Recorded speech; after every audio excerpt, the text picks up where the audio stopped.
नगर परिषद उसके पहले भी रोकने के लिए कार्य किया गया था, परंतु उस समय हमें हुआ नहीं था सहयोग।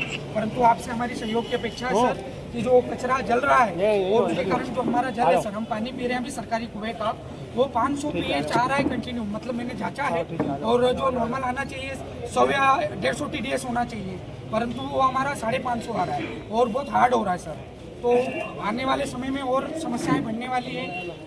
स्वास्थ्य रिलेटेड समस्याएं भी पिछले एक वर्षों में बहुत ज़्यादा परेशानी आ गई है सर। तो आपसे हमारा निवेदन है। कोई उनकी स्वीकृत उन्होंने यहाँ बनाया है? नहीं, गलत जगह दूसरी जगह ये पूरा गांव है, ये कचरे को आग लगाते हैं, पूरा गांव है तो सब मकानों पे धुंध छाया हुआ है। कचरे को आग भी लगाते हैं और आधा कचरा सर 300 बाय 300 मीटर का एक गड्ढा है जो 20 फीट गहरा है, उसमें कचरा डालते हैं जिससे पानी रिसता है और कुआं में जाता है। तो हम दोनों तरफ तकलीफ आती है, वायु में भी तकलीफ आती है और पानी में भी तकलीफ आती है। मोदी हम चाहते हैं कि स्थानांतरण कहीं और हो जाए। ग्राम पंचायत और गाँव वाले परेशान है सर। और जो धर्मशाला अपने मांगलिक कार्यक्रम यहाँ होते रहते महोदय, जो जलाने का तरीका है वो भी कहते खुद सीमो मैडम ने माना है। कल सीमो मैडम आई थी, उन्होंने खुद कहा कि पानी मिला, पानी पीने से इनकार का इनकार जी।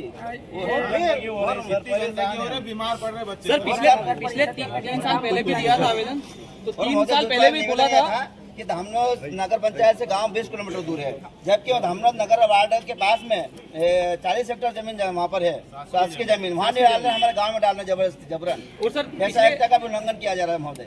सर पिछले 3 साल पहले भी आवेदन दिया था कलेक्टर महोदय को, तो आश्वासन में मिला था 3 महीने बाद बंद हो जाएगा। तो कोई 3 महीने बाद बंद नहीं हुआ, 3 साल हो गए सर। और कल भी सीएमओ मैडम आए थे तो उन्होंने बोला कि 7-8 महीने का और मोहलत दीजिए। तो सर मोहलत कितना 7-8 साल हो जाएंगे फिर तो ऐसे में तो और ज्यादा हालत खराब होगी। पीढ़ियां कहीं ना कहीं सुरक्षित होगी और इसके लिए कोई पीढ़ियों के लिए पैतृक संपत्ति छोड़ के जाए या नहीं जाए, परंतु उनके लिए पीने के लिए अच्छा जल, अच्छी माटी और अच्छी वायु छोड़ के जाने के लिए हम सभी आपसे निवेदन करता है कि आप हमारी समस्या का समाधान करेंगे सर। वैसे ध्यान थोड़ा सा सर हमने उनको रोक दिया है, अगर उनको हमारे ऊपर कुछ भी कानूनी कार्य करते हैं उसके जवाबदार वो रहेंगे। हमने उनको नहीं वो तो पानी में डालना है तो बहुत गलत है ना सर, बहुत गहरा पानी है उसमें डालना है। आप लोग बता रहे हैं बिल्कुल लग रहा है कि बहुत स्थिति नहीं, आप धूल में देखो ना सर, रोज जलाते हैं कि गड्ढे में अगर जाएगा तो ऑब्जर्व पानी जमीन में ही होगा सर, है ना। तो मैडम ने कल वहाँ जाने का मना भी किया। गिट्टी प्लांट का गड्ढा है उसमें डाल रहे हैं सर। गट्टी का डालना जल जीवन पूरा 300 मीटर है और 50 फीट गहरा है पहले तो हमारी जमीनों को खोद करके खत्म कर दिया दिया रॉयल्टी के नाम पे, रॉयल्टी के नाम से। और ये रॉयल्टी है। अब उसका गड्ढा हो गया, गड्ढे होने के बावजूद सर अब उसमें डंप किया जा रहा है कचरा, वो भी नगर पालिका का, केवल धामनोद का, और अनलीगल तरीके से, कोई लीगल नहीं, अनलीगल।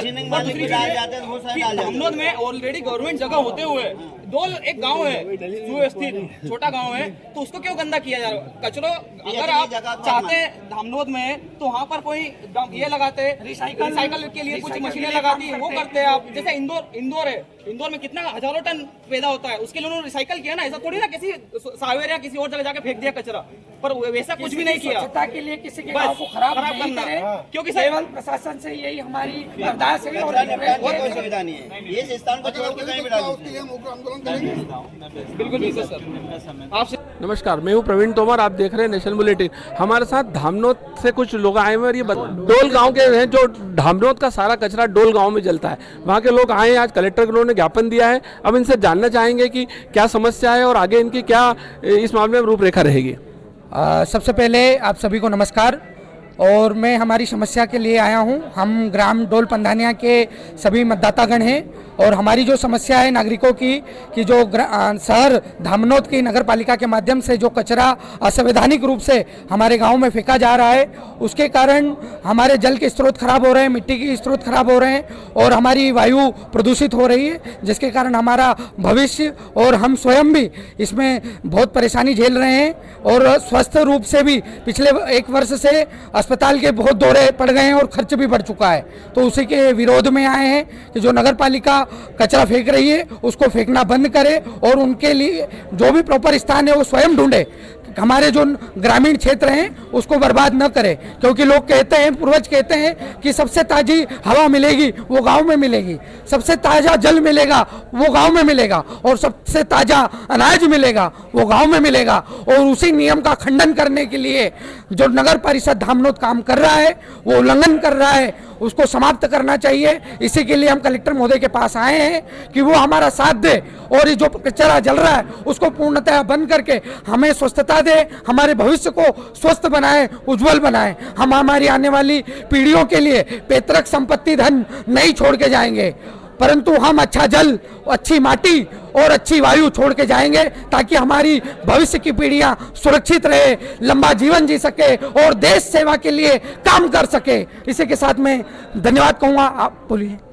आपका ये कितने समय से लड़ाई चल रही है? सर पिछले 3 से 4 वर्षों से ये लड़ाई चल रही है।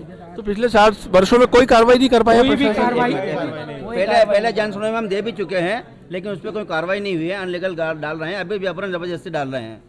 अब अगर ये कार्रवाई आज भी अगर सुनवाई कलेक्टर नहीं करते हैं तो फिर क्या होगा? कलेक्टर के माध्यम से अगर हमें वैसे तो पूर्ण विश्वास है कि आदरणीय महोदय के द्वारा हमारी जो समस्या का समाधान किया जाएगा, परंतु इसके बाद नहीं भी होता है तो हम निवेदन, प्रतिवेदन इन समस्याओं के बाद ये देने के बाद हम सभी ग्रामीण जन सभी काम बंद करके, हमारे रोजमर्रा के काम करने के बंद करके जो कचरा फेंका जा रहा है वहाँ आंदोलन करेंगे और धरना देंगे, ताकि हमारी समस्या का समाधान हो। इससे भी अगर नहीं हुआ तो हम आमरण अनशन तक जाएंगे। आमरण अनशन तक भी आपने करेंगे। क्षेत्रीय विधायक को बताया, उन्होंने क्या कार्रवाई की? हमारे क्षेत्रीय विधायक को अवगत करवा दिया गया है, उन्होंने भी आश्वासन दिया है कि आने वाले सप्ताह में आपकी समस्या का समाधान कर दिया जाएगा। अगर इनकी समस्या का समाधान नहीं होता है तो ये आगे लड़ाई जारी रखेंगे। देखते रहिए आप नेशन बुलेटिन।